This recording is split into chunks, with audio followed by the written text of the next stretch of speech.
What's up guys, NepentheZ here and welcome.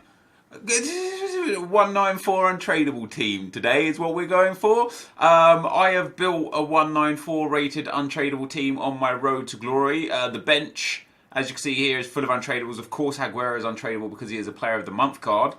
We got him recently on the re-release, which is pretty awesome. Ciro Immobile is one of the better team of the seasons that we packed through the two-player upgrade packs. So obviously are no longer in store. Vincent Kompany, I haven't used him yet. I used him in one game, but what a card this looks to be. It's just such a shame that I can't fit him into my team. You'll see why very shortly. Edison Cavani, another one of those Untradables. I actually got him, I think, from the League One Team of the Season pack. Handanovic, one of the better players I got from the two-player pack there. Nabil Fekir, one of the better players that I've packed in general. Haven't scored with him yet, but been using him at centre mid, and what a card that is. And then Lozano, of course, is a Festival of FUT Untradable. Ter Stegen, one of my La Liga Team of the Season packs. Thierry Henry, that we finally added to our road to glory squad. We got him legit on a road to glory account. Happy days with that. Ivan Rakitic, another one of the Untradables from the upgrade packs. Memphis Depay, another one of the Untradables from the packs. And then John Terry, another one of the Untradables from the upgrade packs. And so if this is my bench, what can my team be? And you'll notice that I could actually improve my bench. I've got some 94s on the reserves that could go in instead of Lozano. Not necessary. What we're going to do here, guys, is we're going to build a team. We're going to go into a live game. I'm going to do a Ruin a Randomer style. The old school of you guys will remember what Ruin a Randomer is. Got some comments from Twitter we've asked for comments for on this occasion. And then I'm going to show you how I change the team in game and stuff. But before we get into that, guys, if you could drop a thumbs up on the video, it would be very much appreciated. Of course, this is not to be confused with a draft video. This is just a 194 Untradable squad. It is a squad builder, and in goal we go with actually my favourite goalkeeper this year. I have got a lot of Untradable goalkeepers. You can see, well, actually not that many. I probably use them all. But Gianluigi Buffon, for some reason, a lot of people don't like him. I love him. I've played 42 games with him, which isn't a crazy amount of games for a card, but based on how little FIFA I've played since he's been released, that is an exceptional amount of games. So 42 games for 98 Untradable Gianluigi Buffon. In at right back, lots of options here for the Untradables.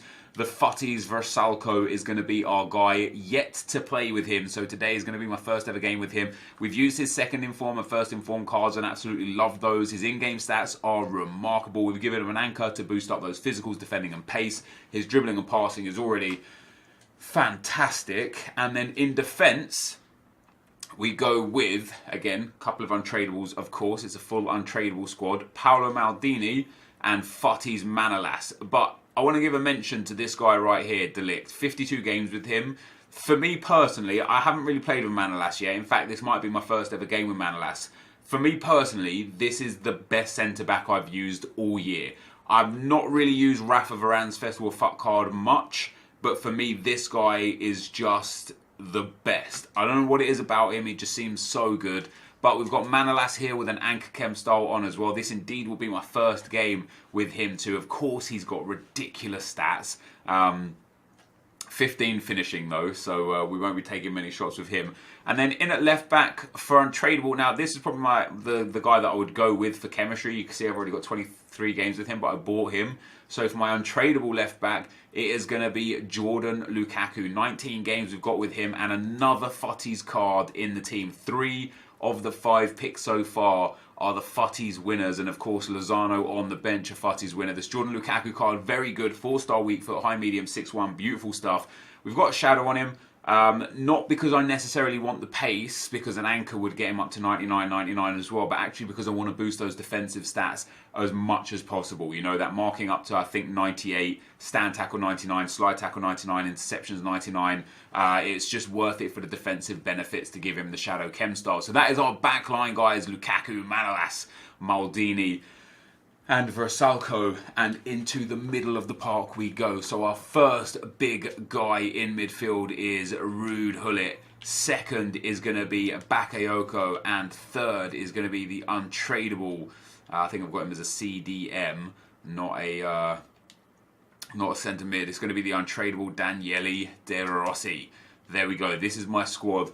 Again, this is Untradable 194, of course. De Rossi is going to be one of 2 players that aren't on full chem. If we did use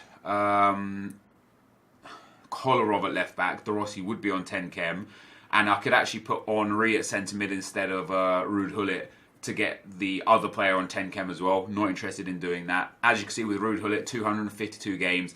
I know why the pros used him all year. He's just remarkable. Whether you use him offensively, defensively, he's just a beast, is Ruud Gullit. And then Bakayoko as well, 42 games already with this card. He's just unreal. I mean, he is unreal. Passing immaculate, good vision, good reactions and ball control. Not ideal, but pretty good. Perfect defending, rapid as you like, 99 acceleration and 90 sprint speed. Exceptional physicals, obviously nice and tall at 6'1". A little lacking on the weak foot and skill moves, but he's your enforcer, he's your CDM. And then for me, De Rossi, one of my favourite players in the game this year. 4-star weak foot, medium high, 6 foot tall. What's really weird about this card is the body that they've given him, like the in-game like player model, is really big. It's like a 6'2" kind of card. Like, so even though he's 6 foot, he actually like dwarfs and dominates a lot of midfielders and a lot of attackers. Again, exceptional stats, like brilliant shooting from outside the box, which is ideal. We've got an anchor on him. We boost those physicals all the way up to 99s across the board. The defensive stats all the way up to 99s across the board. The rest of him is perfect. He is such a good midfielder. I'm a big fan of this De Rossi card, and that is my midfield line. In at the left forward spot, we've got one of my favourite cards again this year. Untradable Futties winner, Anthony Martial. Look at those stats. 36 games, 55 goals, and 20 assists. So 75 goal contributions in just 36 games. And he is as overpowered as you would expect. Obviously, there's a whole bunch of cards with stats quite like this. Insane physicals, great dribbling, great passing, great shooting, but as we've known with Martial's 82 card, there's just something about this card that makes him special. Whether it's his height, the 5'11", the 4-star, the traits, I don't know what it is about him, but there's something about this card that is just genuinely miraculous and remarkable that I'm happy to show you how he plays for me in game. Up front, guys, we've got another Futties winner, and it is going to be Futties Rashford. Again, much like Anthony Martial, just an absolute beast player. And again, a good return. Not as good as Anthony Martial, as you can see. He's got 35 goals and 24 assists in 27 games. So only 59 goal contributions in 27 games. I think he's actually got almost an assist per game. So he does better on assists than Martial, but worse on goals. But that is our attack line. This Rashford card, again, what's awesome about this card is he's 6'1", high-low, 4-star with 99 agility and 90 balance. With the marksman chem style, that gets boosted a little bit more. His pace is remarkable. His physical is remarkable. He's just a great card. And then in at right forward, for the first game ever for me, we've got another Futties winner card, and that is Alessandrini, 4-star. I'm yet to use this card. I'm hoping it's going to be great. We've got 3 new cards on this team, Manolas, Versalco, and Alessandrini. But look at what kind of team you can put together with Futties winners cards. Like, it's crazy how good this team is. As I said, if we converted Henry down to a midfielder and put him there at right centre mid, we could actually get Alessandrini onto 10 chem. However, this team is already a 100 chemistry, 94 rated squad. This is my 194 squad. We're going to go into a game now, guys. I'm going to be playing Foot Champs as well, so it might be a stressful game. Who knows? But we're going to go and get into a game. We're going to go and get some questions from Twitter, and we're going to see what we can do. Let's go. All right, guys, here is our opponent for today. He has got a 4-3-2-1 team, a couple of good Futties cards in there. That's Sané, Kimpembe, Mandanda, very nice. As a way to start things off today, I just want to say thank you to everybody that tweets or leaves messages in the YouTube videos or in the member-only Discord, or puts comments on Instagram and never gets a response. Like, obviously, we've got a lot of people on the channels, on all the social media channels, and it's very hard to keep. It's impossible to respond to absolutely everybody, right? But if you're the kind of guy that doesn't get a response, but you kind of like send a message to me a lot, I appreciate you a lot, man. It's as I say, it's just really, really difficult to constantly keep on top of responding to everybody. But like, I got a guy message me in my on my PlayStation messages, asking me to have a look at his team, maybe play a couple of games against him, and read his play a couple of games against him and tell him where he's going wrong, basically, and how to improve as a player. And I mean, first of all, it's awesome that he looks at me as somebody that he can learn from. Like, that just makes me feel like really awesome, right? But obviously the problem is I can't do that, because if I do it to one, then I have to do it to everyone. And it's one of those things where it's like, I really appreciate him and all of you guys that never get a response but message day in, day out. You guys are absolutely awesome. Yeah, I just want you guys to know that I appreciate you a lot. Gordon Jordan, wow, that's actually going wide. I appreciate you guys a lot, and don't stop messaging just because you think, oh, he's never going to respond to me. I like comments on YouTube all the time and on Twitter. I respond to as many people as is reasonably appropriate within a certain time period. So hopefully one day, if you're that guy that wants a response, hopefully it will eventually be you. The first comment I've got from Twitter is from Thomas. He says, what will make or break FIFA this year for you as a content creator?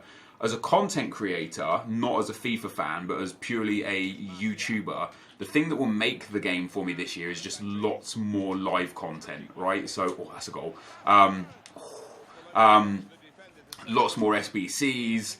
Lots more players to win. Like one thing that would be amazing is if FUT Rivals has players for rewards. So instead of just packs that we've seen from like FUT Champs, and instead of just packs that we've seen from I actually pressed pass there, can you believe? And he's almost tried to pass it into the goal. Yeah, not just basically not just packs and coins, but actual winnable, cool, unlockable players. That sort of stuff in FUT Rivals would be amazing. This could be a goal here. This is a really good break. And then obviously just lots of live content, lots more SBCs, lots more players to be able to go and build towards. Lots more. Like this year, they did nothing by way of the advanced and basic SBCs. Last year they updated them like every 3 months, I think it was. It would be cool to have a few more. That could be a goal. Ooh, another deflection. How cheesy is that? Yeah, it would be cool to have a few more. Like the league and nation SBCs, it'd be cool to have a lot more like that, but with clubs. So, for example, instead of right now, when you do the Arsenal SBC towards the Premier League player, instead of doing Arsenal and getting a pack, let me do Arsenal and bring back a club player, whether it's an old club legend or an overpowered club player that, is essentially an end-of-era player per club. That sort of stuff would be amazing. It would make for great content because it would be relatively expensive. Like, let's say they gave like an end-of-era per Mertesacker for Arsenal as the league Arsenal, and you have to complete all 20 Premier League players to get like the overall player, which they could make as, oh, he's off the bar, oh, off the line. My luck on this game is incredible. Yeah, like let's say that the player, instead of being like, the De Bruyne that it is this year or whoever it was last year, let's say the player's like a 99 rated fan favourite, okay? So it's going to cost a lot and take a lot of time to work towards, and so every time you complete a club, not only do you get an end-of-era player for that club, but you also get a little bit towards building a 99 rated player for that league. I think that would be amazing. That would make FIFA for me. More content like that, just more SBCs, more live content. Oh, that could be a goal from Alessandrini. Yeah, more live content, more SBCs, and just fun gameplay, fun things to play for. That's what I think as a content creator, as making the game. Something to play for, something to build towards longevity. What I desperately want in FIFA, which is like a progression system for stats and improvement and stuff, I don't think we're going to get that in the near future. I don't know why. It's just something that EA aren't really gearing towards, which does suck. Oh, that's a good tackle. But yeah, that would be sick. In terms of what would break this game for me this year as a content creator, if it's just the same, if it's the same stuff as we have, year on year, the same SBCs again, the same starter objectives again, the same rewards in FUT Champs again, the same rewards in squad battles again, it will just be dead. It will just be boring. Even with FUT Rivals, again, if the rewards aren't amazing, different, unique, something to play for and towards, it will just be super, super boring again. And it will kind of like break the game just off the sheer fact of it being the same. As soon as the gameplay becomes monotonous after 100 games for some, 500 games for some, 1,000 games for some. As soon as the gameplay becomes monotonous, the game will be over for that person. And although the odd bit of SBC or live content here or there will be fun during that period of time, generally speaking, it will break the game for me this year. Again, that's as a content creator, not necessarily as a FIFA fan or as a FIFA player. Oh, it's gone all the way behind him. But yeah, that's I'd say that's my opinion on that one. Give me that. Going back, lad. Let me just wait for a break in play to get another comment, dude. Whoop. That was a bad pass. I should have held on to that. I need to start recycling the possession a bit more because this guy's kind of... he's got a good through ball on there. He's kind of getting back into this game. I've actually been really lucky to still be... Well, I'm lucky to even be 2-0 up in the first place because both my goals came from deflections. But also, I cleared one off the line after he hit the bar. Moonhead says, do you love me? Yes, I do. Favourite wrestling memories of a kid? Just watching wrestling with my mum. My mum and I were both like Bret the Hitman Hart fans. And so yeah, I remember watching a few WWF as it was called back in the day, like a few WWF like pay-per-view events. Because in the UK we actually don't have to pay for the pay-per-view. Like we would get them on like whatever the sports channels were at the time. I've got to stop rushing. For some reason I'm passing forwards only. It's unlike me. I've been playing so much better recently, and creating so many more chances recently by recycling possession. That's a good ball, that is. But for some reason now, what a save before I'm passing forwards only. I need to focus a bit more on that. But yeah, I love watching a lot of WWE. Just enjoying time with friends and family whilst watching it. Some of the best memories. That's for sure. You read that. Woof, got lucky. That was nice from the back man. There we go, recycle that. There's no rush. Now he's pulled his defender out and we've got some space over the side. Much better. Much better. Oh, that could be a goal. Rash shot. Wonder Rossi lad. He's ended up clearing that as well. Thoughts about Arsenal's first game of the season? There's obviously, new manager up against the reigning champions, and not just any reigning champions, but one of the best teams we've seen in the Premier League for a long time. There were pockets of good stuff from Arsenal in that game. I thought we played well when we pressed Man City a lot. If I said Man United, I meant Man City. You guys know what I meant. Yeah, there were pockets where we pressed them a whole bunch, and when we pressed them, we caused them to feel under pressure. Of course, they made mistakes. We had chances. I loved it when Lacazette came on. I think Lacazette and Aubameyang together up front are a frightening pair. Even if it's Aubameyang playing on the left wing, I still think it's a good pair that we should... is that not a foul, ref? Yeah, a good pair that we should always have on together. I just think what they offer is great. Not like... Xhaka for me goes hot and cold, but just generally speaking, I don't think Xhaka's the guy that we need as our kind of like rock in the middle, like I think he's too hot-headed. I think he makes too many mistakes both on the ball and then whilst trying to tackle and play defensively. So it would be cool if we use less of Xhaka, in my opinion. But just generally speaking, 2-0 we had 2 disallowed goals as well, and I feel like we should have had 2 penalties too. Definitely the one penalty in the box where I think it was Mustafi got absolutely pulled to the floor round his neck from one of the Man City players. That should have been a penalty. 2 offside goals. I mean, they were both offside, but the fact of the matter is we did score 2 goals just via offside. There was a lot of positives to be able to take from that performance. And yeah, an absolutely world-class Man City team.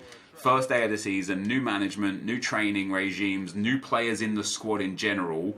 It was never going to be a game that we really got anything out of ultimately, So I was happy with how Arsenal played. We didn't fold and capitulate, which is something that we do as Arsenal. So many times under Wenger, like the 8-2 loss to Man United, like the times where we lose 5-0 to Chelsea, where we've got pummeled by Liverpool, like 4 or 5 goals or whatever it was.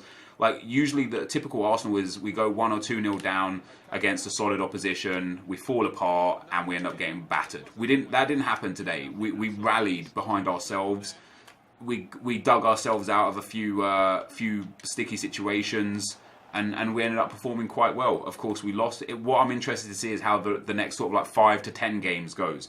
Obviously, we've got Chelsea either the next game or the game after, so that's another tricky game straight off the bat. But yeah, I was relatively happy as an Arsenal fan. I'm not going to sit here and say that I thought we played well and this is like a new Arsenal or anything like that, because I think that's a bit premature. But we'll see how it goes. We'll see how it goes. Boom. Oh, he's actually read me there. This guy's not bad, by the way. I got 2 really early goals against this guy, and he's kind of like got himself back into the game here.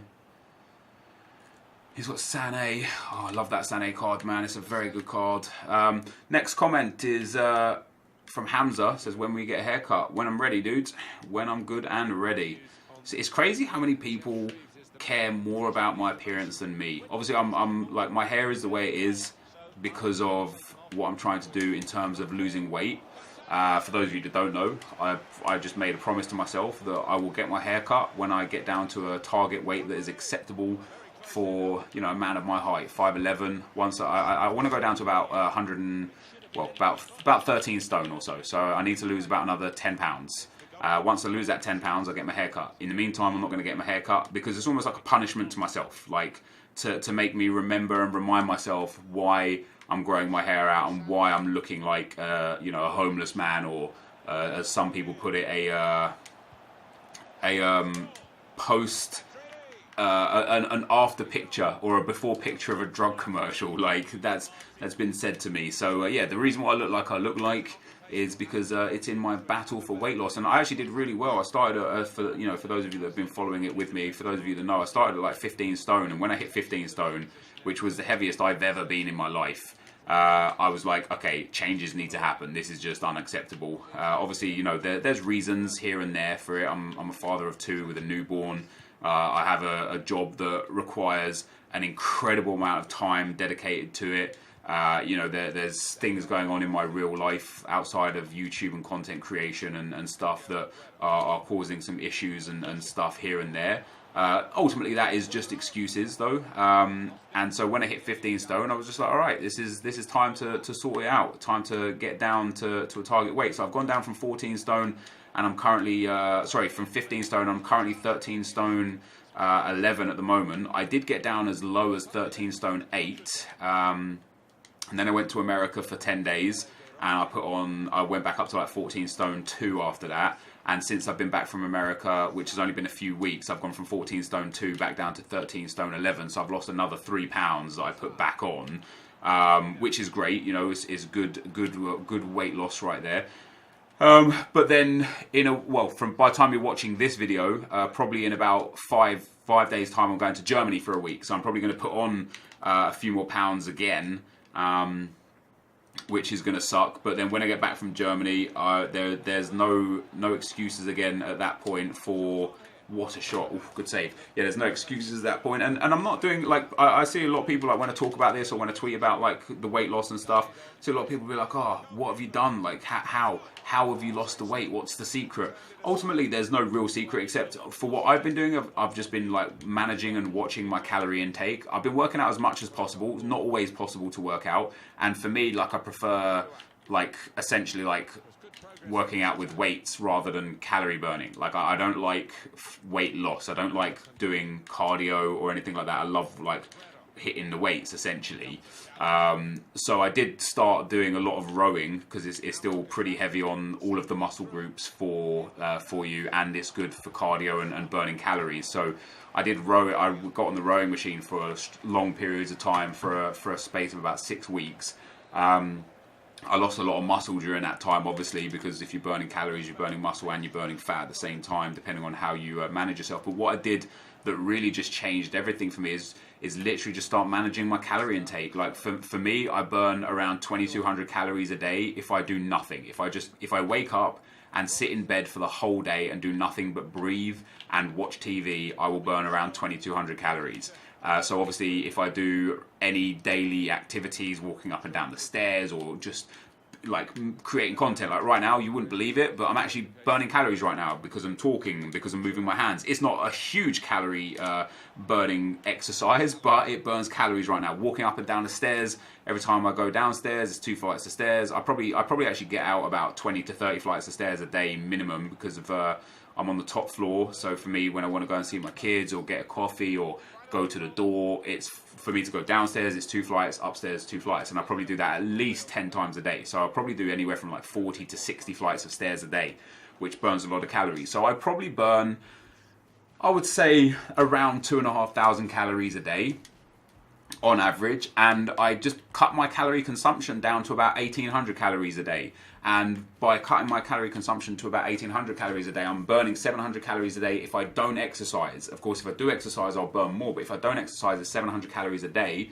which is like about 5,000 calories a week, give or take, and it's 3,500 calories is 1 pound of fat. So I'm losing around 1 pound to 1.5 pounds a week without working out, just from eating a calorie deficit. And so for those of you that are wondering what's the secret, that's the secret, man. Just eat less. Just eat less. Eat smaller portions. Eat when you're hungry, not because you want to eat. Cut out sugar and processed foods as much as possible, and just eat less. That's the secret. But anyway, guys, that was my Ruiner Randomer for today.